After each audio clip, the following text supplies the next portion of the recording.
దేశ ఆర్థిక వ్యవస్థకు సూక్ష్మ చిన్న తరహా పరిశ్రమలు వెన్నెముక అని ఆంధ్రప్రదేశ్ ముఖ్యమంత్రి చంద్రబాబు అన్నారు.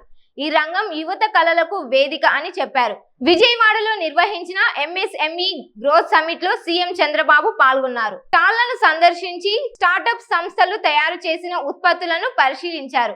అనంతరం 38 పారిశ్రామిక పార్కులకు శంకుస్థాపన చేశారు. ఈ సందర్భంగా ఏర్పాటు చేసిన సమావేశంలో ఆయన మాట్లాడుతూ వ్యవసాయం తర్వాత ఎక్కువ మంది ఉపాధి కల్పిస్తున్న రంగం ఎంఎస్ఎంఈ అని అన్నారు. ఆంధ్రప్రదేశ్ మంత్రి రామరాజు గారు,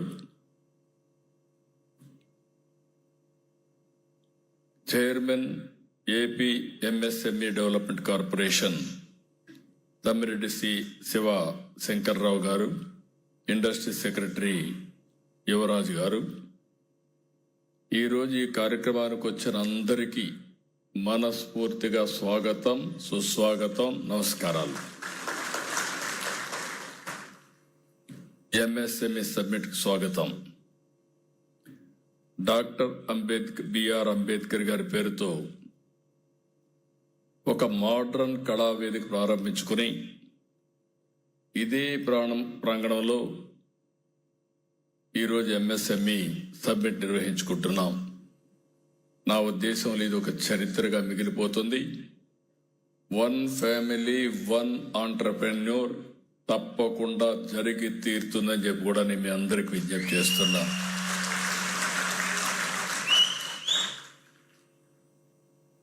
అధికారిక కార్యక్రమాలకు, వేడుకలకు, సమావేశాలకు, జాతీయ అంతర్జాతీయ సదస్సులకు ఆధునిక సౌకర్యంతో నిర్మించిన అంబేద్కర్ కన్వెన్షన్ సెంటర్ చాలా బాగా ఉపయోగపడుతుంది.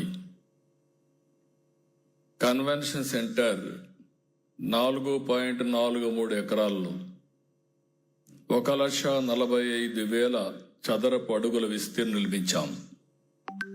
1,500 మంది ఒకేసారి హాజరై కార్యక్రమాలు నిర్వహించుకునేందుకు అవసరమైన సౌలభ్యం ఈ కన్వెన్షన్ సెంటర్లో ఉపయోగపడుతుంది. ఇప్పుడే నేను మొత్తం తిరిగాను, చాలా బాగా వచ్చింది. ఈ కన్వెన్షన్ హాల్ని ఈ విధంగా తీర్చిదిద్దిన ప్రతి ఒక్కరిని మనస్ఫూర్తిగా అభినందిస్తున్నా. Congratulations, excellent work. ఇంతవరకు మనకి ఇలాంటి కన్వెన్షన్ సెంటర్ విజయవాడలో లేదు, అమరావతిలో కూడా లేదు. అలాంటి కన్వెన్షన్ సెంటర్ వచ్చింది. ఇప్పుడు రావాల్సింది మీ ఆలోచన విధానంలో మార్పు రావాలి, ఇన్నోవేషన్స్ రావాల్సిన అవసరం ఉంది. భారత ఆర్థిక వ్యవస్థకు వెన్నెముక ఎంఎస్ఎంఈ రంగం. భారీ పరిశ్రమల దేశానికి ప్రతిష్ట తీసుకొస్తే సూక్ష్మ, చిన్న, మధ్య తరహా పరిశ్రమలు లక్షల కుటుంబాలకు జీవనోపాధి ఇస్తాయి. చిన్న ప్రయత్నంతో మొదలయ్యే ఆలోచనను పెద్ద పరిశ్రమగా మార్చే శక్తి ఎంఎస్ఎంఈలోకే ఉంది.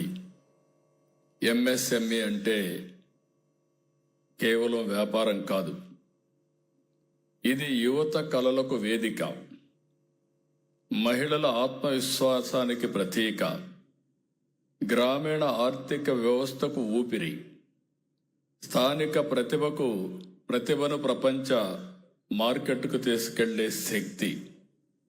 దేశంలో వ్యవసాయం తర్వాత ఎక్కువ ఉద్యోగాలు కల్పిస్తున్న రంగం, ఏకైక రంగం ఎంఎస్ఎంఈ.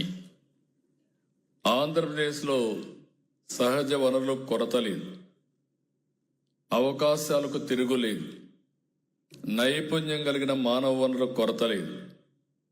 వీటిని సద్వినియోగం చేసుకునేలా పాలసీలు కూడా తీసుకొచ్చాం.